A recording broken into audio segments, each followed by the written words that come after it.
ಸರ್ಕಾರದ ಆದೇಶದಂತೆ 60% ಮಾತೃಭಾಷೆ ಕನ್ನಡ, 40% ಇತರ ಭಾಷೆಗಳನ್ನು ಬಳಸುವಂತೆ ಸರ್ಕಾರ ಆದೇಶ ಹೊರಡಿಸಿದ್ದು, ಕೋಲಾರ ಜಿಲ್ಲೆಯ ಶ್ರೀನಿವಾಸಪುರ ತಾಲೂಕು ಆಂಧ್ರಪ್ರದೇಶದ ಗಡಿಭಾಗದ ತಾಲೂಕಾಗಿದ್ದು, ಹಲವಾರು ಖಾಸಗಿ ಸಂಸ್ಥೆಗಳು, ಇಲಾಖೆಗಳು, ವಾಣಿಜ್ಯ ಮಂಡಳಿಗಳು ಕನ್ನಡ ಭಾಷೆ ಬಿಟ್ಟು ಇತರ ಭಾಷೆಗಳ ನಾಮಫಲಕಗಳು ಇರ್ತವೆ.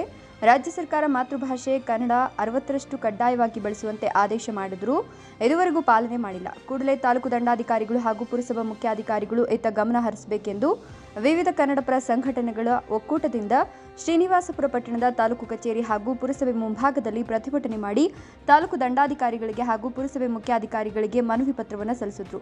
ಈ ಸಂದರ್ಭದಲ್ಲಿ ಕಸ್ತೂರಿ ಕರ್ನಾಟಕ ಸ್ವಾಭಿಮಾನ ವೇದಿಕೆ ರಾಜ್ಯ ಸಂಘಟನಾ ಕಾರ್ಯದರ್ಶಿ ಸಾದಿಕ್ ಪಾಷಾ ಹಾಗೂ ಕರವೇ ಜಿಲ್ಲಾ ಪ್ರಧಾನ ಕಾರ್ಯದರ್ಶಿ ಜಗದೀಶ್ ಮಾತನಾಡಿ, ಸರ್ಕಾರ ಗಡುವು ನೀಡಿರುವಂತಹ ದಿನಾಂಕದೊಳಗಡೆ ನಾಮಫಲಕಗಳನ್ನು ಕನ್ನಡಕ್ಕೆ 60% ಕಡ್ಡಾಯವಾಗಿ ಬಳಸಬೇಕು. ಒಂದು ವೇಳೆ ಅಧಿಕಾರಿಗಳು ನಿರ್ಲಕ್ಷ್ಯತನ ಮಾಡಿದ್ರೆ ಮಸಿ ಬಳಿಯುವಂತಹ ಕೆಲಸ ಮಾಡಲು ಮುಂದಾಗ್ತೇವೆಂದು ಎಚ್ಚರಿಕೆಯನ್ನು ಸಹ ನೀಡಿದರು.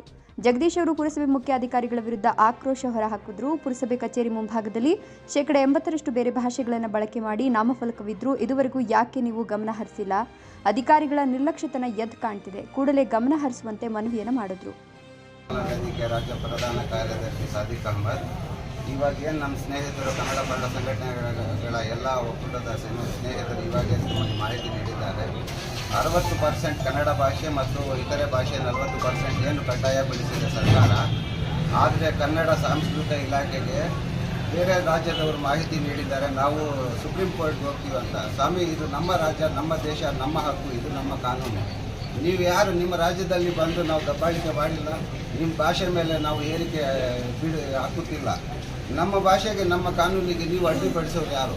ಇದನ್ನು ಏನೇ ಆಗಲಿ ಬೇರೆ ದೇಶದವರು ನಮ್ಮ ಭಾಷೆಗೆ ಅಡ್ಡಿ ಬಂದರೆ ಅದನ್ನು ಉಗ್ರವಾದ ಹೋರಾಟವನ್ನು ಮಾಡುತ್ತೇವೆ. ಆಗಲೇ ಇವಾಗ ಏನು ಬೇರೆ ಭಾಷೆಯಲ್ಲಿ ಹಾಕಿದ್ದಾರೆ ಅದೇ ರೀತಿಯ ಭಾಷೆಯನ್ನು ಅಳವಡಿಸಿದ್ದಾರೆ.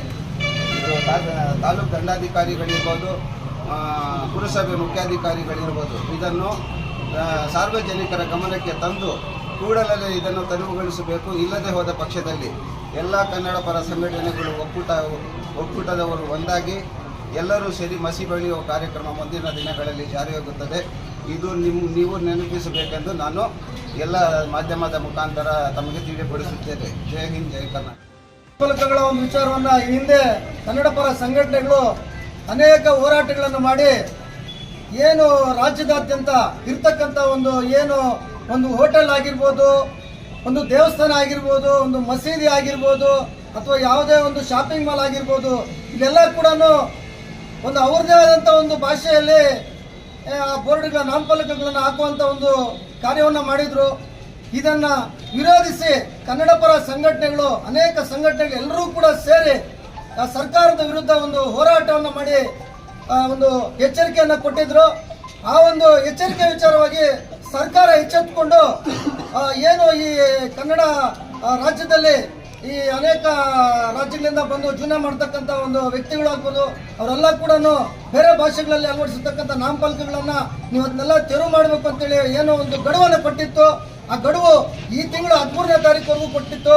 ಆ ಒಂದು 13ನೇ ತಾರೀಕು ಕಳೆದ ನಂತರ ಅವರು ಇದೇ ರೀತಿ ಏನಾದರೂ ಅವರ ಒಂದು ನಾಮಫಲಕಗಳಾಗ್ಬೋದು, ಕನ್ನಡಕ್ಕೆ ಅವಮಾನಕರವಾಗಿರ್ತಕ್ಕಂಥ ವಿಚಾರಗಳಲ್ಲಿ ಅವರೇನಾದರೂ ತೊಡಗಿಸ್ಕೊಳ್ಳುವಂಥ ಆಗಿರ್ಬೋದು, ಅದನ್ನೆಲ್ಲ ಕೂಡ ಅವರು ಸರಿಪಡಿಸ್ಕೊಳ್ಳಿಲ್ಲ ಅಂತ ಹೇಳಿದ್ರೆ ಈ ಅಧಿಕಾರಿಗಳೇ ಅದಕ್ಕೆ ನೇರವಾಗಿ ಜವಾಬ್ದಾರರಾಗ್ತಾರೆ.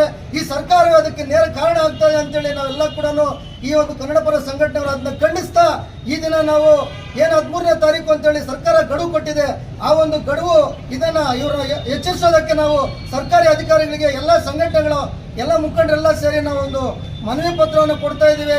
ಆ ಮನವಿ ಪತ್ರದ ಒಂದು ಮುಖೇನ ಇವರು ಎಚ್ಚೆತ್ತುಕೊಂಡು ಏನು ಈ ನಾಮಫಲಕಗಳು ಇಂಗ್ಲೀಷಲ್ಲಿ, ಇನ್ನೊಂದರಲ್ಲಿ ಹಿಂದಿಯಲ್ಲಿ, ಬೇರೆ ಭಾಷೆಗಳಲ್ಲಿ ಹಾಕಿರ್ತಂಥವು ತೆರವು ಮಾಡಿಸಿಲ್ಲ ಅಂತ ಹೇಳಿದ್ರೆ ನಾವು 13ನೇ ತಾರೀಕಿಂದ ಇನ್ನು ಒಂದು ದಿವಸ ಮತ್ತೆ ಗಡುವು ಕೊಟ್ಟು ಎಲ್ಲ ಏನು ಯಾರು ನಾಮಫಲಕಗಳು ಬೇರೆ ಭಾಷೆಯಲ್ಲಿ ಹಾಕಿದ್ರೆ ಅದಕ್ಕೆ ಮಸಿ ಬಳಿಯುವಂಥ ಕೆಲಸವನ್ನು ನಾವೆಲ್ಲ ಸಂಘಟನೆಯವರು ಒಟ್ಟುಗೂಡಿ ಮಾಡಿ ನಾವು ಕನ್ನಡವನ್ನು ಉಳಿಸಿ ಬೆಳೆಸುವಂಥ ಕೆಲಸವನ್ನು ನಾವು ಮಾಡ್ತೀವಿ ಅಂತೇಳಿ ಈ ಮುಖೇನ ಪತ್ರಕರ್ತರ ಮುಖೇನ ನಾವು ಸರ್ಕಾರಕ್ಕೆ ಎಚ್ಚರಿಕೆ ಗಂಟೆಯನ್ನು ಕೊಡ್ತಾ ಇದ್ರು. ಬಂಧುಗಳು, ಕನ್ನಡ ರಾಜ್ಯಾದ್ಯಂತ ಕರ್ನಾಟಕ ಸರ್ಕಾರ ಹೊರಡಿಸಿರ್ತಕ್ಕಂಥ 60% ಕನ್ನಡ ನಾಮಫಲಕ ಅಳವಡಿಕೆ ಮಾಡಬೇಕು ಅಂತ ಹೇಳ್ಬಿಟ್ಟು ಏನು ಸರ್ಕಾರ ಇವತ್ತು ಆದೇಶವನ್ನು ಹೊರಡಿಸಿದೆ. ಅದರ ಪ್ರಕಾರ ರಾಜ್ಯಾದ್ಯಂತ ಕೆಲವೊಂದು ಈ ನಮ್ಮ ಕೋಲಾರ ಜಿಲ್ಲೆಯಲ್ಲಿ ಇನ್ನೂ ಯಾವುದೇ ರೀತಿಯಾದ ಕನ್ನಡ ನಾಮಫಲಕವನ್ನು ಕಡ್ಡಾಯವಾಗಿ ಕನ್ನಡ 60% ಅಳವಡಿಕೆ ಮಾಡದೇ ಇರೋದು ಖಂಡನೀಯ.